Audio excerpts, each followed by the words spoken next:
Ini mohon maaf kalau pertanyaan tidak terjawab semua ya mungkin kita extend sedikit karena tadi ada gangguan teknis. Oke, Pak. Oke, ini ada yang langsung mau nanya? Kebetulan hilang semua ini pertanyaan. Nggak apa-apa. Bisa dibacain lagi. Ya. Ada yang mau langsung dulu gitu, Pak?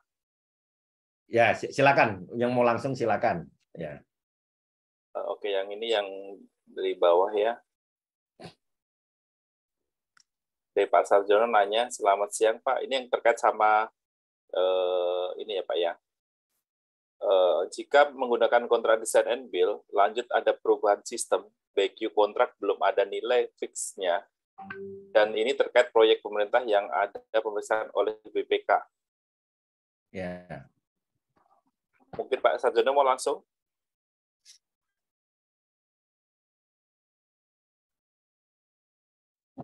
Halo, siang Pak. Siang Pak, silakan langsung. Jadi gini Pak, di proyek pemerintah misalkan kontraknya design and build. Biasanya ketika kontraktor itu ditunjuk, itu hanya baru berisi rekap, kira-kira pekerjaan struktur sekian rupiah, pekerjaan arsitek sekian rupiah, pekerjaan ME sekian rupiah, begitu ya. Kemudian istilahnya BQ atau MC0 biasanya belum ada. Tetapi di tengah jalan kemudian ada perubahan, misalkan fungsi bangunan berubah, atau misalkan yang paling gampang sistem AC misalkan berubah, yang semula misalkan menggunakan AC split wall misalkan, kemudian berubah menjadi VRV. Sementara untuk pengurangannya sendiri belum ada di dalam kontrak tersebut.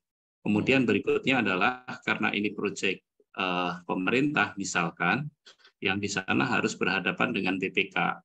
Nah, BPK pasti akan menanyakan berapa pekerjaan kurangnya, kemudian berapa pekerjaan tambahnya. Di satu sisi bahwa kontrak design and build sendiri pada saat itu nilai kontrak per item pekerjaan belum ada. Mungkin itu Pak yang terkait dengan BPK saja Pak. Terima kasih. Ya, oke. Terima kasih Pak. Ya, ini memang agak complicated Pak di hukum di Indonesia ini ya, terkait ada lembaga-lembaga auditor tersebut ya. Jadi saya jelaskan mungkin sebelum saya menjawab itu saya jelaskan dulu yang benarnya. Yang benarnya. Kalau kita memilih design and build, metode pengadaan dengan design and build, pemilik proyek tidak menyiapkan BOQ, itu satu. Pemilik proyek tidak menyiapkan pembatasan harga struktur sekian ya. Saya pernah kejadian proyek bandara. Pemilik proyek menyiapkan BOQ ya. Padahal BOQ-nya kan belum didesain, desainnya kan belum ada, tapi pemilik proyek menyiapkan itu. Sehingga penawaran kontraktor harus mengikuti BOQ itu. Pada saat kontraktor menghitung, ya BOQ itu tentunya nggak bisa diikuti, sehingga yang terjadi adalah harga satuannya jadi aneh. Ada yang tinggi sekali, ada yang rendah, bahkan ada harga satuan yang 0, ya. Itu. Nah, jadi kalau misalnya pengadaannya sudah salah, itu otomatis akan jadi problem. Saya jelaskan dulu, sebelumnya, saya pernah juga akhirnya kita sampai arbitrase, kita ada sengketa audit ya dari audit tersebut. Proyek pemerintah dulunya gedung itu design and build, tapi kalau sekarang itu tidak menggunakan design and build. Biasanya dia unit price. Kenapa? Karena kalau proyek design and build di pemerintah itu setelah auditor masuk, ada pekerjaan yang tidak ada, misalnya pintunya nggak ada misalnya ya, pintunya pintunya berkurang ya, ada 5 pintu di BOQ itu dibuat 10, ternyata yang terpasang 5, itu sama auditor dikurangi jadi 5, tapi dindingnya kan nggak ditambah sama dia, jadi yang kurang itu dikurangi, yang nambah nggak ditambah. Begitu juga kalau misalnya ada tambahan misalnya HVAC, nah sama auditor itu dianggap design and build lamsam. Jadi tambahan aviasinya nggak ditambah. Nah inilah problema kita kalau kita berhadapan dengan auditor. Sehingga proyek-proyek gedung rata-rata tidak menggunakan design and build. Proyek pemerintah, saya nggak pernah ketemu lagi proyek pemerintah yang pakai design and build, kecuali proyek BUMN. Ya, nah itu satu. Nah terus yang kedua, ya tadi kalau seandainya kita harus misalnya harus menunggu persetujuan BPK dulu, memang benar Pak. Karena setelah selesai proyek pun itu harus dicek harus dicek BPK. Jika BPK menemukan ada kekurangan, nah itu sebenarnya bertanggung jawab adalah PPK-nya. Cuman kan PPK itu secara pribadi, sehingga dia biasanya minta ke kontraktornya untuk dikembalikan duitnya. Nah, itu biasanya seperti itu. Nah, kalau permasalahan Bapak tadi ya, itu ada, jadi yang benarnya gitu Pak ya. Jadi metode pengadaan design and build yang Bapak hadapi itu udah salah, karena owner menyiapkan BOQ, owner juga menyiapkan batasan harga struktur segala macam, itu sudah salah. Pasti akan ada problem. Nah, problem itu sekarang terjadi, apalagi dicek oleh BPK. Nah, bagaimana solusinya?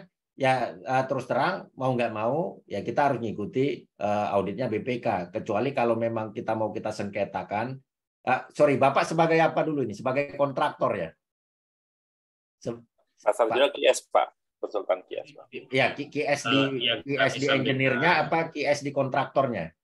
Jadi gini, problemnya adalah ketika misalkan kontrak itu design and build, maka kan dari sisi kontraktor maupun dari sisi owner belum ada BQ. Ya. Biasanya adalah dari kontraktor itu menawarkan, tapi dengan satu rekap. Misalkan saya ambil contoh, misalkan Wisma Atlet. Kontraktor saat itu misalkan dia akan menyampaikan, Pak, nilai saya X rupiah dengan pekerjaan struktur kurang lebih sekian rupiah, pekerjaan ME sekian rupiah, pekerjaan arsitek sekian rupiah, begitu ya. Nah, kemudian ternyata misalkan di proyek lain, nah mungkin PP sendiri juga rasanya masih banyak proyek dengan design and build. Nah, kemudian di satu sisi dalam perjalanan ternyata ada beberapa perubahan sistem, Pak. Misalkan sistem AC-nya berubah atau misalkan sistem gedungnya berubah. Nah, di situ kan berarti akan ada pekerjaan kurang, ada pekerjaan tambah. Sementara, betul. Ya, design and build di situ PP pun misalkan tidak ada, atau kontraktor pun misalkan tidak ada BQ secara detail gitu. Nah, kemudian dengan adanya perubahan tersebut tentu kan nanti akan ada pekerjaan tambah dan ada pekerjaan kurang. Yang jadi masalah adalah terkait dengan pemeriksaan BPK. Nah, mungkin itu yang perlu penjelasan dari Bapak gitu. Ya, oke. Jadi untuk permasalahan jadi kalau seandainya BPK meriksa ya otomatis kalau ada perubahan employer requirement secara kontraktor berhak untuk mengklaim. Nah, tetapi kalau employer requirement-nya justru downgrade misalnya di bawah, ya otomatis ada perubahan juga dari nilai kontraknya dikurangi. Sekarang bagaimana cara menganalisanya ya? Nah, kalau kasusnya sudah seperti ini ya, otomatis harus dicek harga yang wajar ya, harus dicek harga yang wajar. Cara menganalisanya bisa misalnya melalui, kalau saya yang pernah pengalaman Pak ya, dari meter persegi bangunan. Waktu itu kebetulan tambahnya adalah meter persegi bangunan dan disepakati ya sudah dari meter persegi bangunan saja. Nah, tetapi kalau memang tidak ada kesepakatan, sebaiknya pakai pihak ketiga. Saya pernah kasus di gedung di Palembang, itu pakai waktu itu surveyor Indonesia. Jadi dihitung ulang semua, Pak. Dihitung ulang, nilai yang wajarnya seperti apa, nah setelah itu baru kenaikan dan kekurangannya dikalkulasi lagi. Nah, itu kurang lebih gitu, Pak. Memang tidak ada BQ ya, tidak ada BQ. Tetapi pada saat berkontrak itu kan biasanya pada saat penawaran kan sudah ada Pak pekerjaan struktur sekian, ini sekian dari kontraktor ya. Nah, pekerjaan yang berubah saja itu yang dievaluasi lagi. Misalnya ME-nya berubah, ME-nya yang dievaluasi lagi. struktur itu udah nggak diutak-atik lagi, kecuali kalau strukturnya berubah. Nah, kemarin saya seperti itu, Pak.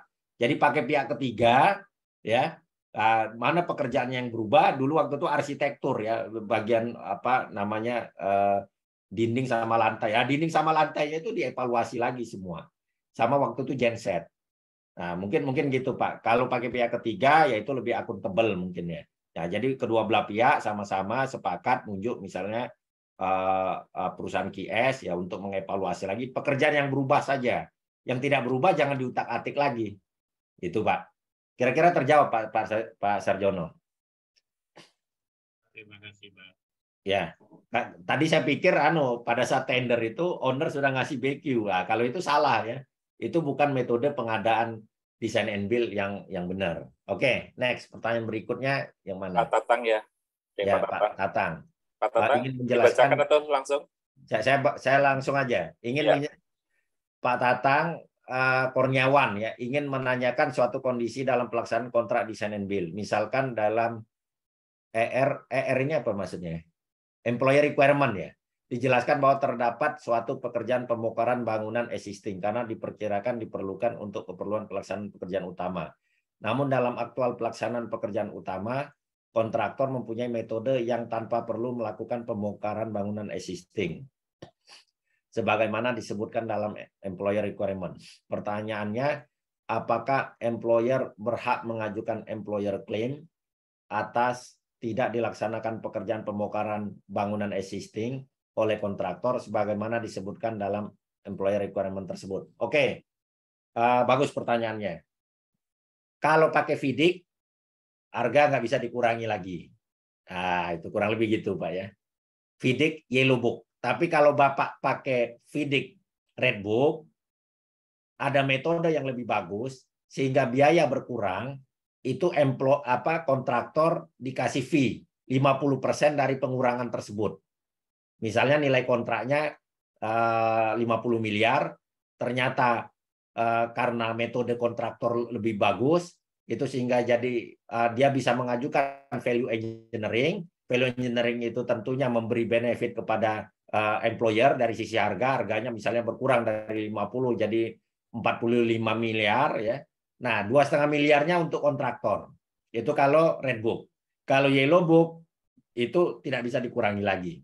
Karena sudah lamsam ya. Apapun efisiensi yang dilakukan kontraktor selama tidak mengurangi kualitas bangunan ya, tidak memberikan kerugian bagi employer, ya itu sudah menjadi miliknya kontraktor. Oke, itu ya untuk yang Yellow Book. Yang EPC juga sama ya, sama seperti Yellow Book. Oke, next. Mudah-mudahan terjawab ya Pak Tatang ya. Pak Ahmad Setiawan, untuk desain and build lamsam kontrak, jika ada perubahan desain, bagaimana justifikasi kalau perubahan itu akan incur variation, both professional and non-professional item? Pada kondisi seperti apa desain change dari kontraktor bisa dikatakan variation? Oke, jadi gini, tidak serta-merta kontraktor itu jadi ya Pak, perubahan desain itu ya, perubahan desain itu kan ada dua. Satu, kontraktor melihat ada employer requirement yang salah sehingga dia menginformasikan ke pemilik proyek bahwa ini employer requirement-nya salah dan ini harus diperbaiki. Nah, sehingga itu juga berubah ya. Nah, kalau perubahannya itu mengakibatkan major impact kepada kontraktor ya kontraktor tentunya berhak klaim ya. Nah, tetapi kalau perubahan desain itu karena proposal kontraktor dari awal itu tidak sesuai, karena kan harus diingat tanggung jawab desain kontraktor di design and build itu fit per purpose. Ya gampangnya gini, dia awalnya dia pakai misalnya jalan akses lah ya. Dia awalnya pakai aspal SMP ya, bukan aspal AB misalnya. Ternyata justru aspal SMP itu nggak sesuai sehingga aspalnya retak-retak. Ya itu nggak bisa disalahkan sama nggak bisa diklaimkan kontraktor. Karena kontraktor dari awal proposnya SMP, ternyata SMP itu nggak sesuai, harus pakai aspal AC. Ya. Nah, tapi kalau kesalahannya itu akibat employer requirement yang salah dan diinfokan oleh kontraktor ini employer requirement-nya salah, nah itu kontraktor berhak variation. Nah, terus satu lagi, kalau employer ingin merubah, misalnya bangunan awalnya cuma ada satu pos jaga, employer pengen ditambah lagi satu pos jaga. Nah, itu kontraktor berhak variation. Itu ada di pasalnya untuk variation instruct by employer. Itu ya. Mudah-mudahan terjawab ya Pak Ahmad ya. Terus yang kedua, apakah sama sistem procurement target cost sama dengan maksimum price garanti? Ya sama. Sama. Apakah unforeseen condition dan cost overrun claimable dalam kondisi saat ini? Nah, ini target cost sama maksimum price garanti ini biasanya kontraktor ikut di tahap awal ya. Sehingga yang dinilai itu adalah risikonya. Biasanya ini tidak claimable ya. Tidak claimable. Terus yang ketiga, perbedaan efisiensi turnkey dan cost recovery karena risikonya sama-sama besar di sisi kontraktor. Turnkey sama EPCC itu sama ya. Cuman di kita itu turnkey itu berubah terminologinya jadi kontraktor nalangi dulu sampai proyek selesai. Padahal nggak gitu ya. Nah, turnkey itu maksudnya putar kunci. Engineering dikerjakan kontraktor, procurement dikerjakan kontraktor, construction dan commissioning dikerjakan kontraktor ya. Nah, owner tinggal nerima kunci terus putar. Tapi pembayarannya itu biasanya merasakan milestone. Nah, tapi di Indonesia berubah terminologinya, turnkey itu apa? Ditalangi dulu kontraktor, pre-financing. Nah, jadi saya bilang ya, EPCC sama turnkey sama. Nah, cost recovery gimana? Cost recovery ini saya kurang paham maksudnya cost recovery mana ya. Kalau cost recovery, cost reimbursable ya, cost reimbursable tuh risikonya tidak sama ya. Dia lebih rendah karena berapapun cost-nya di sisi kontraktor dia bisa reimbursable. Asalkan item-item yang diminta reimbursable itu sudah disepakati item-itemnya.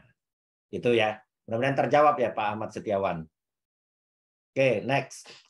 Bagaimana dengan edition dan alteration project? Apakah memungkinkan menggunakan di DNB kontrak? Oke.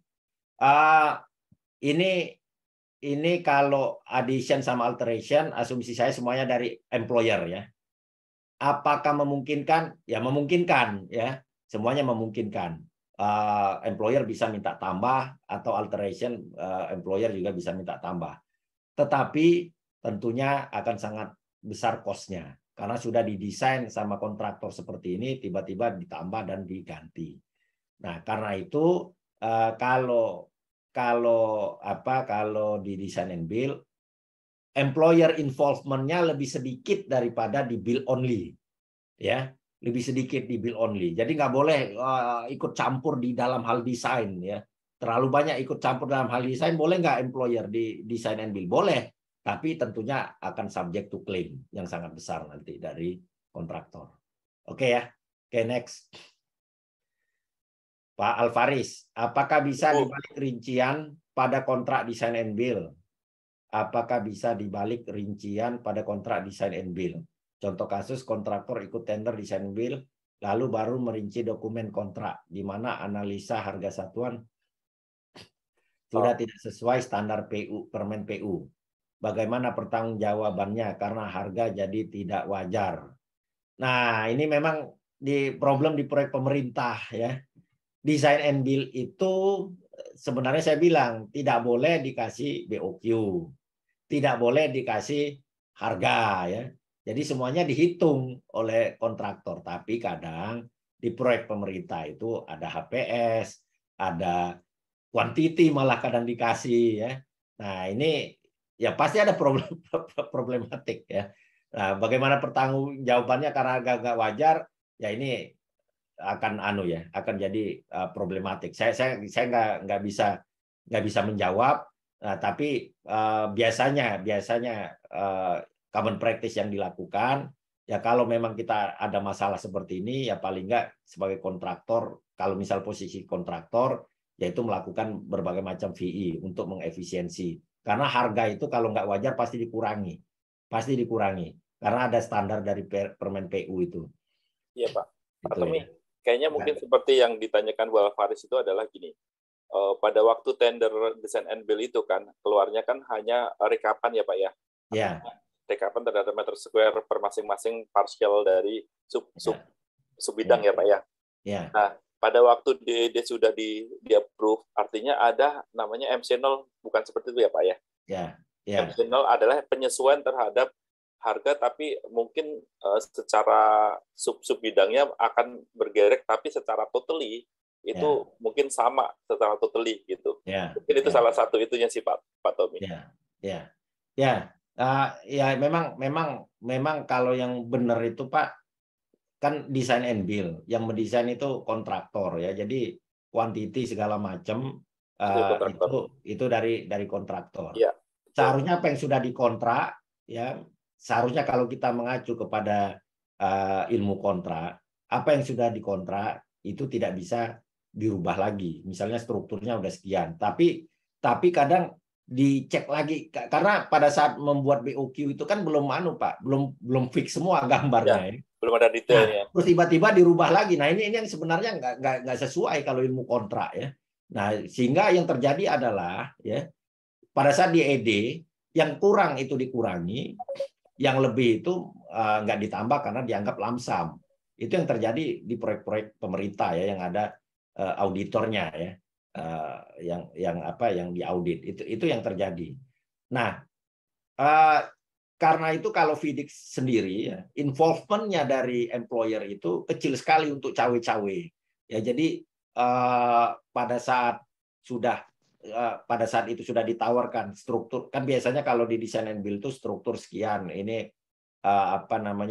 ME sekian, ini sekian. Nah, itulah yang dipegang seharusnya ya, dipegang sampai akhir, walaupun nanti ada perkembangan desain segala macam.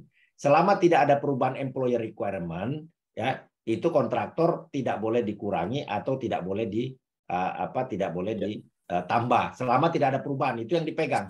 Tapi kalau ada perubahan employer requirement itu harus dihitung ulang. Biasanya kita pakai perusahaan QS yang independen antara employer sama kontraktor ya, pakai bukan dari kontraktor ya, tapi kita pilih lagi satu, itu kita review yang berubahnya saja. Biasanya seperti itu Pak.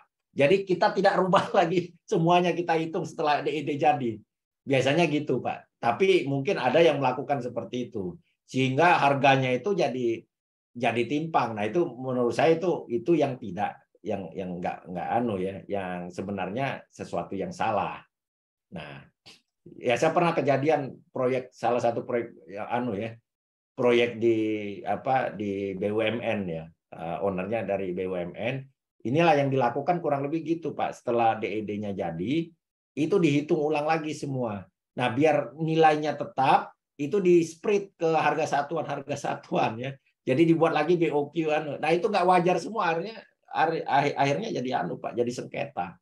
Nah, itu yang menurut saya nggak ya. Seharusnya cukup dipegang level 1 atau level 2 breakdown-nya saja dipegang, ya sudah. Selama tidak ada perubahan, itu nggak boleh diutak-atik ya harga-harga itu. Nah, itu Pak, kurang lebih seperti itu Pak Jung. Ya, soalnya memang di Permen 25/2020 itu kan memang diminta untuk ada dasar detailnya sih Pak sebenarnya. Ya. Salah satu itunya sih, untuk mungkin maksudnya yang disampaikan adalah di saat ada perubahan itu kita punya guidance itu sih. Ya,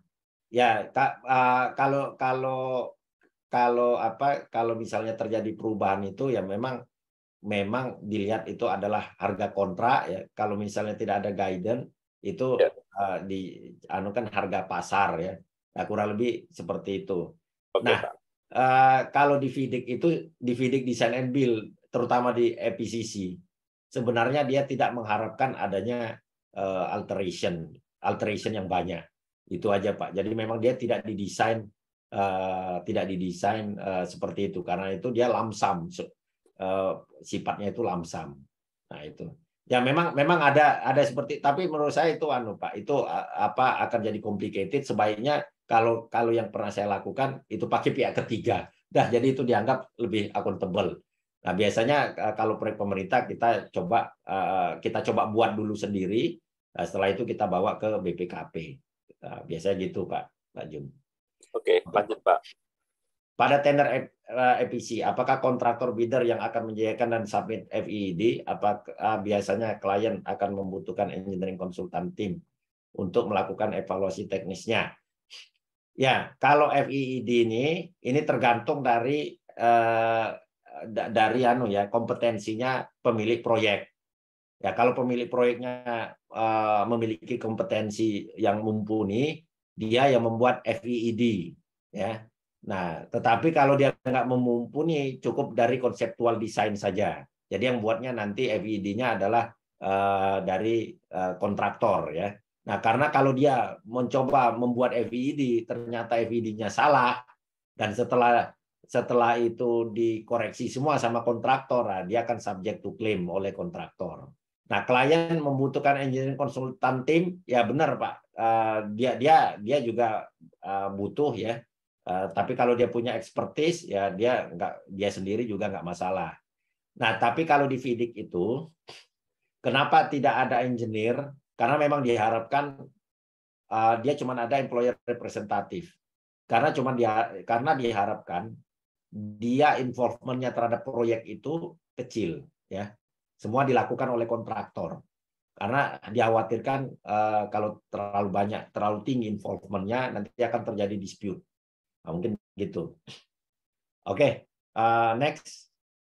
Pada masa konstruksi kontrak EPC dan DB, di mana masa pelaksanaan, apakah sebaiknya kontraktor melakukan detail design, dan apakah dibutuhkan review dan approval dari klien? Apakah approve DED ini bisa dijadikan dasar jika terjadi kerja tambah? Sebaiknya apa saja antisipasi yang harus klien lakukan untuk meminimalisir tambahan variation pada EPC dan DB kontrak? Oke. Yang pertama, ya, yang pertama harus dipahami dulu prinsip di dalam FIDIC, ya. Dalam FIDIC itu bukan dalam FIDIC aja, ya, tapi semua EPC dan DB itu yang dipegang adalah output atau employer requirement. Misalnya perlu buat restoran isinya 100 orang, ya, restorannya restoran Jepang misalnya, jadi harus suasananya Jepang segala macam. Nah, selama outputnya itu dipenuhi, ya itu sudah, ya, itu enggak, itu udah dianggap selesai, ya. Nah, apakah memiliki kewajiban membuat detail desain, ya? Nah, yang penting desainnya fit for purpose. Tentunya harus dibuat detail desain biar pelaksanaannya sesuai, ya. Nah, tetapi apakah itu subject to variation? Kalau tidak ada perubahan employer requirement, tidak bisa diklaim. Itu aja, tidak subject to variation. Nah, jadi subject to variation-nya itu kalau DB ada perubahan koordinat, ada perubahan requirement, itu subject to variation, atau ada unforeseeable risk condition. Nah, selebih itu nggak ada nggak ada subject to variation. Oke. Ya, yang harus dilakukan klien untuk meminimalisir kerja tambah variation, ya sebaiknya jangan terlalu banyak intervensi. Ya, biarkan kontraktor bekerja. Ya, jangan terlalu banyak intervensi, ini harus diganti, ini diganti. Nah, itu akan membuat ada tambahan atau variation itu, ya. Oke, next. Jika kita meminta kontraktor menggunakan subkon yang ditunjuk dari employer dengan kontraktor menambahkan biaya fee koordinasi, apakah risiko pekerjaan subkon akan sepenuhnya menjadi tanggung jawab kontraktor? Oke, ini nominated kontraktor namanya. Nominated kontraktor kalau saya bicara berdasarkan hukum, itu tanggung renteng dengan yang menominasikan. Dalam hal ini, ya, tanggung renteng dengan employer-nya, karena dia yang menominasikan. Tetapi harus dicek lagi di kontraknya. Apakah kontrak itu? Iya, nggak apa-apa. Ntar kalau memang perlu, ayah. Ini ada yang bocor. Nah, tapi dilihat juga di kontraknya, ya. Apakah kontraknya itu sepenuhnya tanggung jawab? Kalau dia kontraknya silent, nggak menjelaskan ini tanggung jawab siapa, secara otomatis berdasarkan peraturan perundangan itu menjadi tanggung renteng. Nah, itu. Oke. Next. CAR, apakah sebaiknya by EPC kontraktor atau by owner? plus minusnya. Oke, common-nya CAR itu by EPC kontraktor, ya. Nah, tetapi setelah diserah terimakan, nah itu by owner. Common-nya seperti itu. Plus minusnya gimana? Ya kalau CAR-nya by owner bisa jadi ya risikonya apa bagi owner kalau CAR-nya by owner? Ya mungkin preminya jauh lebih tinggi dari yang dia ekspektasi owner. Nah, tapi kalau by kontraktor pasti itu dimasukkan ke harga satuan. Misalnya kontraktornya salah hitung, ya, kontraktor salah hitung ternyata preminya lebih tinggi, ya itu tanggung jawab kontraktor.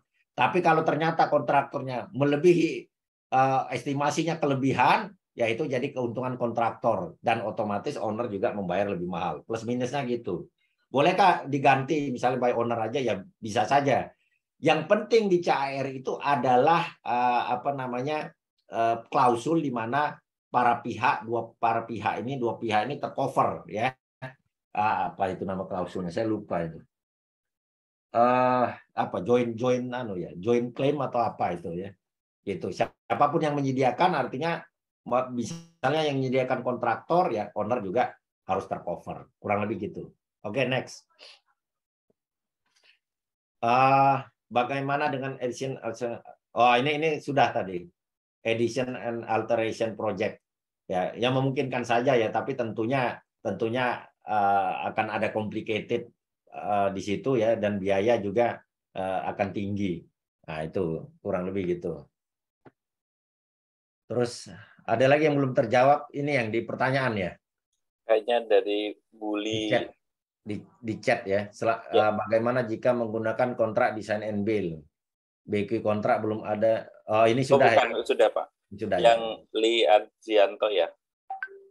Yang mana? Oh, Lee. Pak Tommy, untuk proyek design and build misalnya dalam proposal kontraktor propose ada 14 kolom, dimensinya 1x1. Tapi dalam pelaksanaannya setelah dihitung dengan teliti, kontraktor memakai 14 kolom dengan dimensi 0,8. Apakah bisa menjadi pekerjaan kurang? Sebenarnya nggak bisa ya.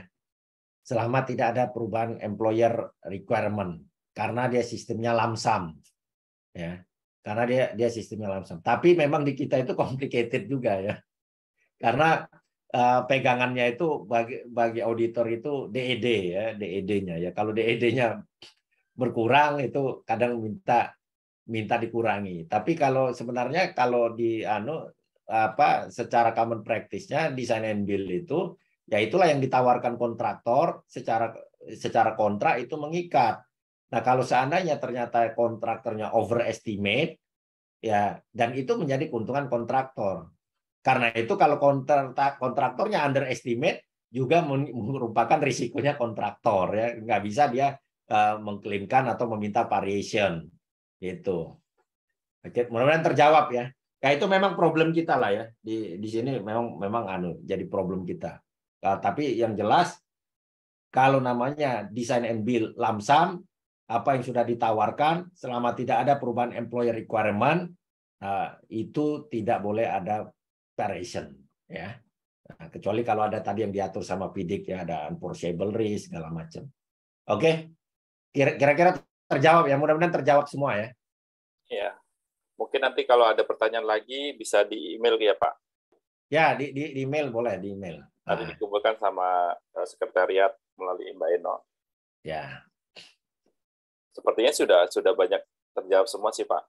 Walaupun celok ya Pak ya. Iya.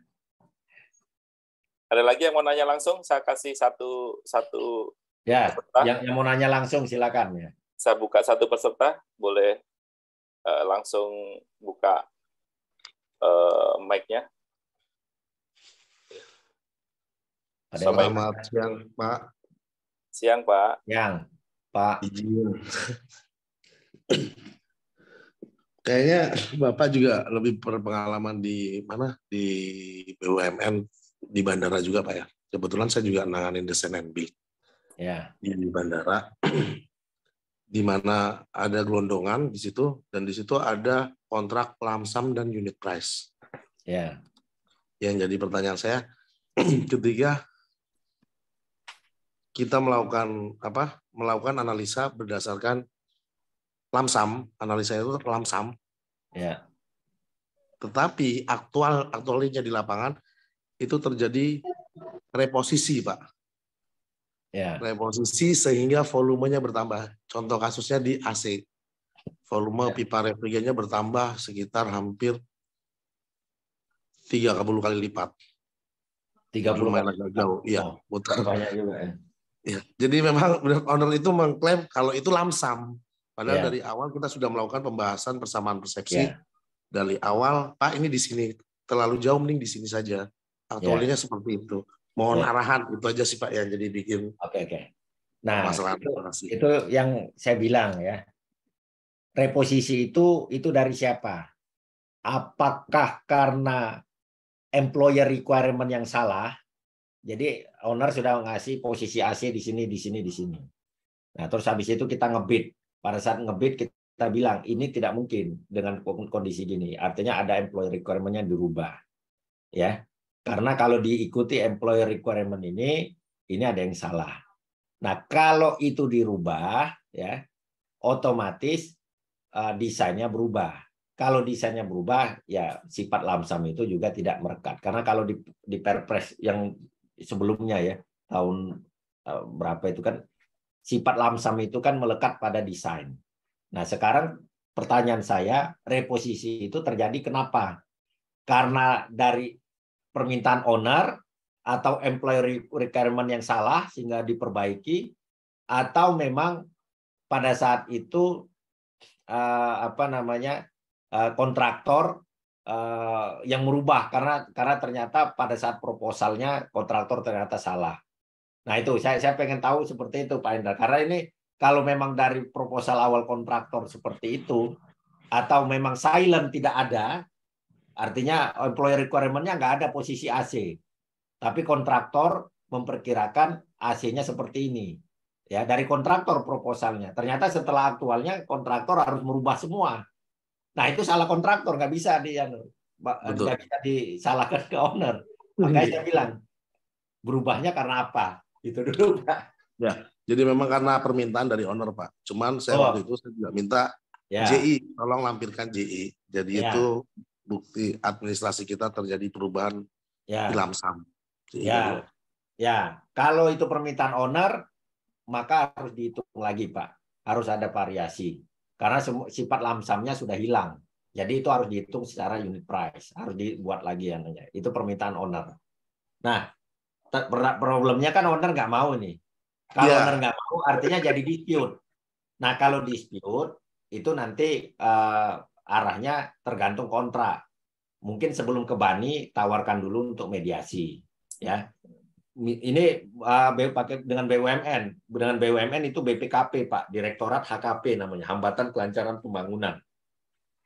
Bapak bisa langsung ke HKP-nya, BUMN-nya, atau melalui ownernya, atau sama-sama sepakat buat dulu berita acara nanti menggunakan HKP. Nah, itu kurang lebih gitu, Pak. Siap. Terima kasih, Pak, arahannya. Ya, oke.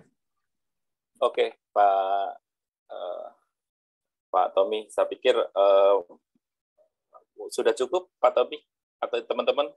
Kita sudah close, Pak Tommy, untuk pertanyaan. Oke.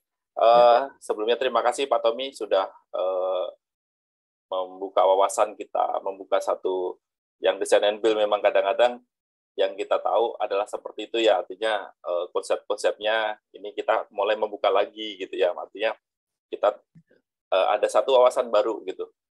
Termasuk turnkey yang memang disampaikan Pak Tommy sama dengan message saya di awal, turnkey ya artinya yang memberi pembiayaan baik kontraktor sampai dengan selesai gitu, seperti itu kurang lebih. Jadi kita ada tambahan baru ya, walaupun memang di awal kita sudah tahu turnkey sampai dengan buka kunci ya, tapi disinilah tempat kita untuk menyamakan satu persepsi.